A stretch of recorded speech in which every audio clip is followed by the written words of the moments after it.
지금부터는 폭력에 관한 얘기를 전해드리겠습니다. 주로 학교 폭력 얘기입니다. 한 드라마에서 흔히 고데기라고 부르는 기구로 학교 친구를 괴롭히는 장면이 눈길을 끌었습니다. 그런데 이 장면은 17년 전 한 학교에서는 드라마가 아닌 실화였습니다. 드라마에서는 법이 너무 멀어 주인공이 복수에 나서죠. 현실에서는 가해자를 법정엔 세웠지만 별다른 처벌은 없었습니다. 김필준 기자가 17년 전 실화를 되짚어봤습니다. 이제부터 네가 고데기 열 체크 좀 해줄래? 학교 폭력을 다룬 드라마 더 글로리입니다. 17년 전 한 중학교에서도 극중에서처럼 뜨거운 물건을 이용한 학교 폭력이 벌어졌습니다. 이 딱지가 생겼을 때 그거를 떼는 것을 여러 번 했다는 부분을 아마 의식이라고. 취재진은 당시 가해자들이 어떤 처벌을 받았는지 추적해봤습니다. 주동자로 지목돼 당초 구속까지 됐던 중학교 3학년 A양. 집단 흉기를 이용해 폭행한 혐의 등으로 재판에 넘겨졌습니다. 그런데 법원은 가정에 돌려보내 관찰하게 하는 수준의 처분을 내렸습니다.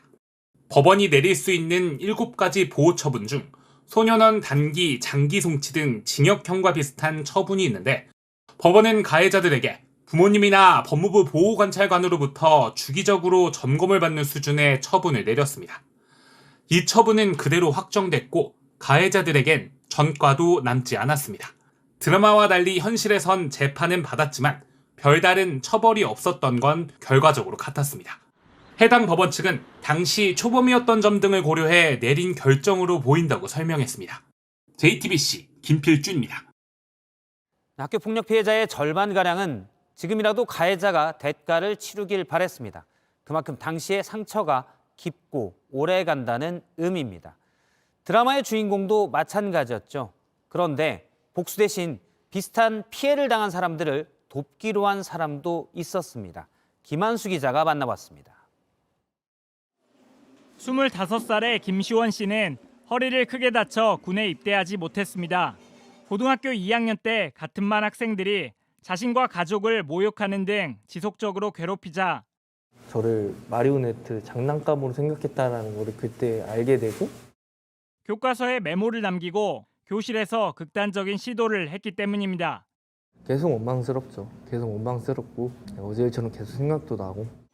오랜 시간 원망과 복수라는 단어가 떠올랐습니다. 삶이 망가지는 듯 했습니다. 하지만 다른 선택을 했습니다. 김 씨는 가해자들에게 복수하는 대신 자신의 트라우마를 극복하는 과정에서 받게 된 도움을 나눠주기로 했습니다. 청소년 지도사가 되어 피해자를 돕겠다는 겁니다. 최근엔 사회복지사 1급 시험에도 응시했습니다. 제가 학교 폭력을 당하고 그러고 나서 저와 같은 친구들을 위해서 살고 싶다. 이렇게 많이 느꼈던 것 같아요.